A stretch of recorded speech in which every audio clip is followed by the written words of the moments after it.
some national identity of some sort, or some racial identity of some sort. Avoid, thinking of yourself as, a member of the class, the working class, such that as a member of the working class, I'm justified in taking your property or something. Avoid those kind of overgeneralizations, and recognize, the specificity of your individuality. So you want to be cautious of representative heuristics. Representative heuristics when you think that you're an individual, but you are representative of something else bigger than you. I'm an American, and so what I do is as an American does. They're against these grand ontologies of social entities. They warn against those sorts of things because they're systematically misleading, and they can be very misleading. Representative heuristics can be systematically misleading. You can do overgeneralizations all the time. I'm an American, so therefore whatever I do is representative of America. Another for the fallacy that you confuse the antecedent with the consequence. You say, well, that action happened, America took that action, and America is a good country, so therefore the action is good. So you attribute the action to the agent that took the action. Or John Doe or Marianne is a good person, therefore whatever they do is a good act. Sort of a platonic misconstrual of what constitutes a virtuous person. Virtuous person can't really take a bad action because their thinking and thoughts and their emotions and feelings, their sentiments and their reasoning would not accord for a consequence that would be fundamentally wrong. If they were invested with true knowledge, reasonable sentiments, then they couldn't do that. They would not be a part of their constitution. That is, the form, the particularity is somehow a manifestation of the general form. Well, so representative heuristics can very often lead you to those kinds of fallacious thinking modalities. So our argument is that, look, there are internal problems with representative heuristics, all right. But agency, social agency, always requires representative heuristics. You're always acting within the context of a group. Now, it may be the case that you act individually by yourself and to seek some form of self-independence, of liberation. Okay, well, that's fine. But collectively, it's always a function of a population. Advocacy happens in groups. That means you are faced with the entrapment of using representative heuristics. What you try and avoid is logical fallacies, its incoherences, its misguided character.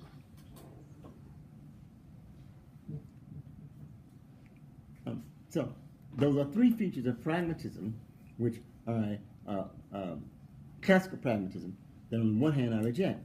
It's instrumentalism, it's consequentialism, because it's inadequate to justify insurrection.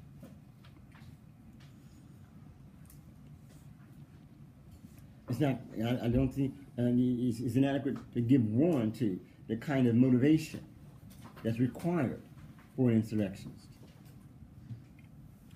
There has to be something different than that. Conversation, dialogue are inadequate. They invariably fail. But it seems to me that the slave has an intrinsic warrant to seek liberation.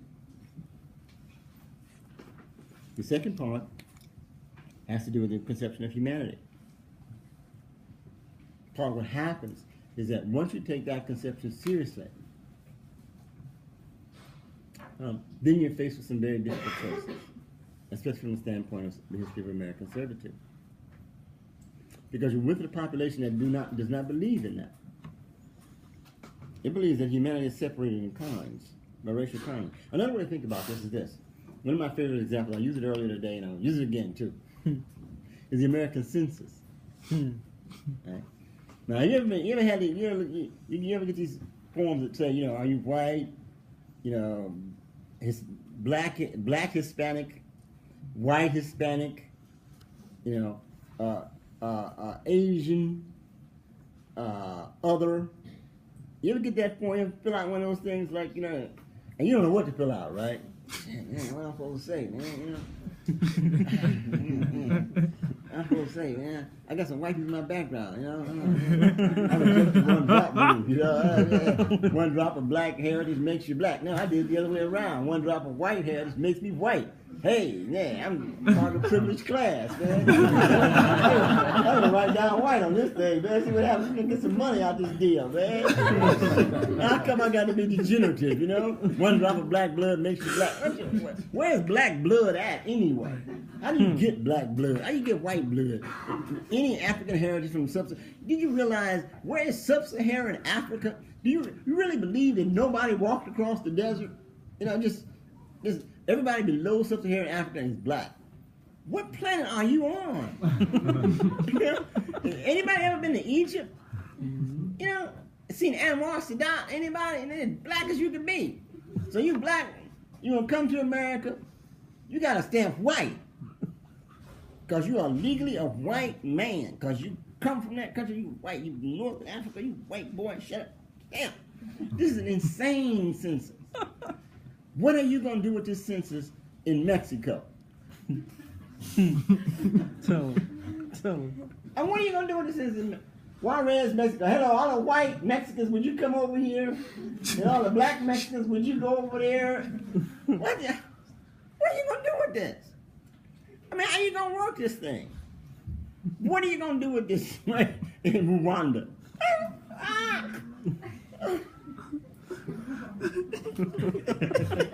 What are you going to do? You're going to go to Vietnam and tell all them people, you are really Chinese. You're Asian. Yeah. Well, I have a friend who lives in Indonesia. He's Asian. Put out Asian. Shut up. You know, I don't speak their language. I have their religion. I don't learn about them. I've been at war with them for like 8,000 years. I hate them. They hate me. You're Asian. Shut up. Damn. You can't take this census anywhere and make sense out of it. But you can in America. You have to impose your racial categories on the whole planet to make sense out of this. You know, I need racial purity. What exactly does that get you? What are you invested in? And my mother came from England. And she's probably African.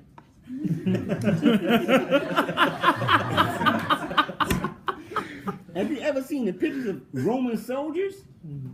Dark. Yes. you got some, you know, the Ethiopian ancestors, Roman soldiers, the black people, they're all Roman soldiers. All these kind of people. Your grandmama black. Yo. I'm from Scotland. Okay, it's worse, Jack.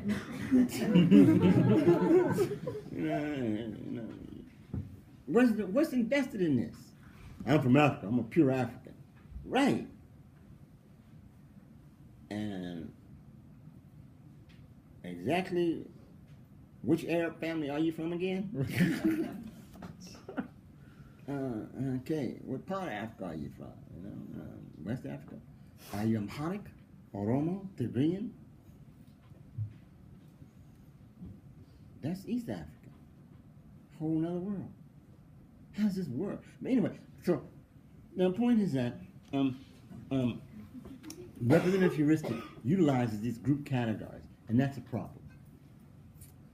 So I recognize it's a problem, and I try and face up to it. I think pragmatists tend to want to avoid it, and therefore they have no revolutionary agents.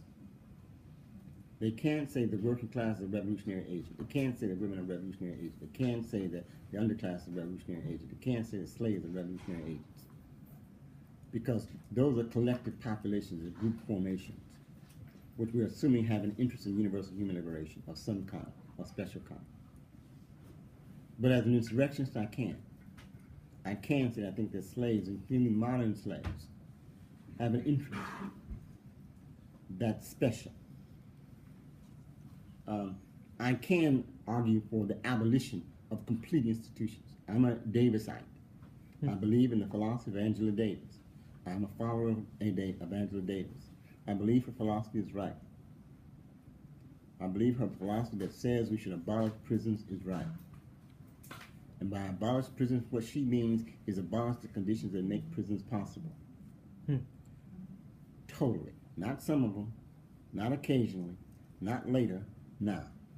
They should not exist anywhere on the planet. Prisons are completely useless. The institution should be destroyed. Totally. The usual caveat is, what are you going to do with those mad people like, recidivist criminals and,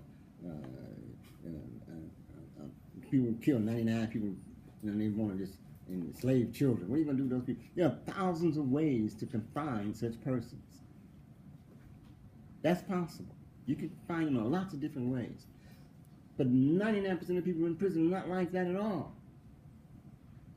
Why do you need prisons? Most of human history has not had prisons. When did these prisons come into existence? And why do you have to have them? Not only private prisons, but government-owned prisons. What kind of population do you have where you have these?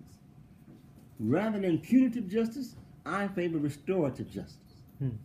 Punitive justice says that you commit a crime, we need to punish you. Restorative justice says you need a crime, we need to rehabilitate you so you don't do it again. We need to find some ways to put you to work or find some ways to encourage you to find a different alternative. Get you out of a situation where doing harm seems to be your only way out, beneficial. It's not a perfect system. I do not have a neat answer. I do not know how to fix it. But I do believe that we can abolish prisons, all of them, everywhere, forever. I do not believe that you have to have a human society where you have prisons. So I can be an abolitionist. I do not have to be a pragmatist because I do not know the consequences of these acts. I have no basis of verification. I cannot do collaboration. I cannot give you a good prediction. It's not possible. There's no empirical evidence that this is even possible, even likely. I don't have any previous examples to say society had a prison and then it destroyed it. So I can't use instrumental reason, I can't use consequential reason, I can't use verification, I can't use evidence. But I can use an argument that says it's possible for this to be the case, and I don't believe we have to have it. And I can use an argument that says I think people who are least well off are agents of human liberation. It's in their interest, even if they don't know it. And it's a good interest to have. So that's use of representative heuristics in a way I think is valuable, given the risk of it being systematically confusing. If I say, for example, women have an interest, that's systematically confusing. There are all kinds of women, all kinds of places. Some of them thieves, murderers, 20% of the sex industry and slavery is men, boys.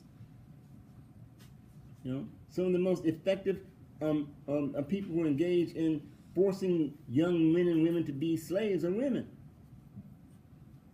This doesn't happen accidentally. Sex slave trade is a vicious trade all over the world. And all kinds of people are participating in it. There isn't anybody that's innocent in this. There's no innocent population in this. There's no purity here. There's no perfection. There's complication. Sometimes they're black, sometimes they're white, sometimes they're none of those. Sometimes they've been victimized, sometimes they're just victimizers.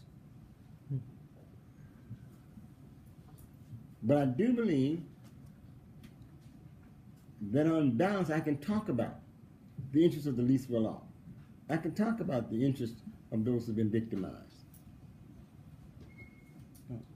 And that's representative heuristics, and I know that it's sometimes misleading. I just have to try and do the best I can to avoid its internal conflicts. That's not pragmatist. It's classical pragmatism. Because classical pragmatists can't promote an agent of liberation like that. So I'm an insurrectionist in that regard. Insurrection has very little to do with violence. Martin Luther King was an insurrectionist. He's a pacifist, a moral pacifist. You can be interested for lots of ways. It's got very little to do with violence. A third feature of the argument has to, at least that I'm going to talk about, has to do with virtue. Part of what we mean by a virtue is that it's a good which is an intrinsic value in and of itself. Sometimes we don't know what in and of itself means.